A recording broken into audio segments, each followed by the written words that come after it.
دروغ میگه. این مردم روی کرده. این تو فکر میکنیم ما هیچ مسلمان نیستیم، هیچ بنده خدا نیستیم. چرا خدا ما را هست کرده؟ از کده ببریم خوب است.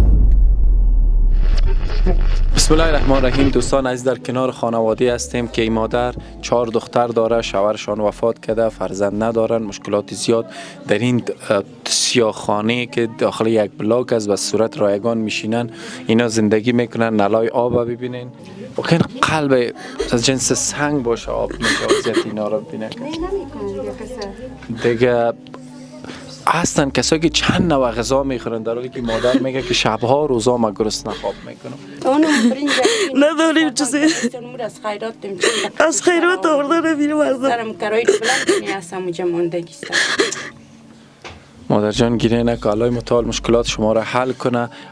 کس دیگه سرپرست نداری؟ نه دیگه نداری. خیلی دربار خدا شما، خدا مشکلات شما را حل کنه.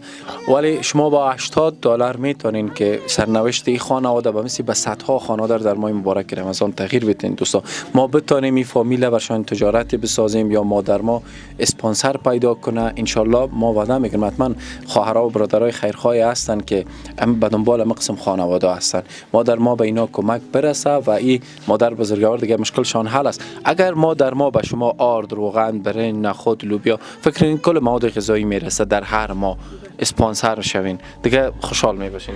بله انشالله. خوشحال هستیم. چطور نیستیم؟ دست ما را بگیرن، دست ما را بگیرن عزیزم.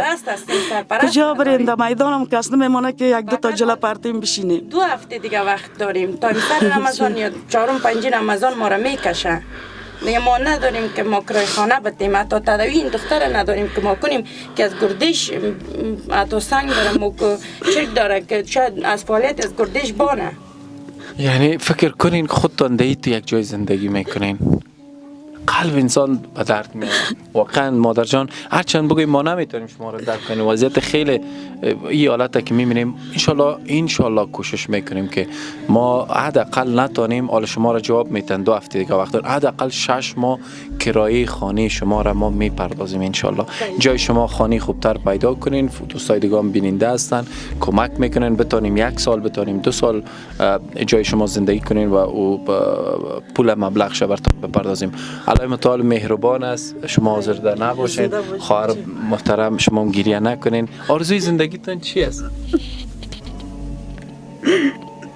بچه مصابم خراب است، جگر خونی پریشانی، اردم شهیدی. این دختره اینی نان واقعیت مارا دست مارا بگره از اینجا به این کشر میزنم. نگه دروغ میگه. این مردم روی کرده. این تو فکر میکنیم ما هیچ مسلمان نیستیم، هیچ بنده خدا نیستیم. چرا خدا ما را هست کرده؟ به غریبی که از دختره که مریض از یک رو پنیز کشم و خاله ببرم، خودم دوا ندارم. ای بچه وای دلاش دیگه از کده ببریم خوب است. خدا نکنه نکنین، گریه نکنین. خب دوستا عزیز شما لینکام شده که من صحبت کردن نمیتونم. مشکلاتی فامیل شما میبینین. یک مردم در داخل نظام خانواده کسی باشه این مشکلات پیدا نمیشه. بر صورت الله متعال مشکلتان حل کنه. مادر بزرگوار و خیر باشین. شما ما حتما ان شاء الله که شما تعهد میکنیم که ما که تا اینجا رسیدیم شما را خیر بینی. خداوند جان جور بده. کسایی که کمک میکنه خیر بینه.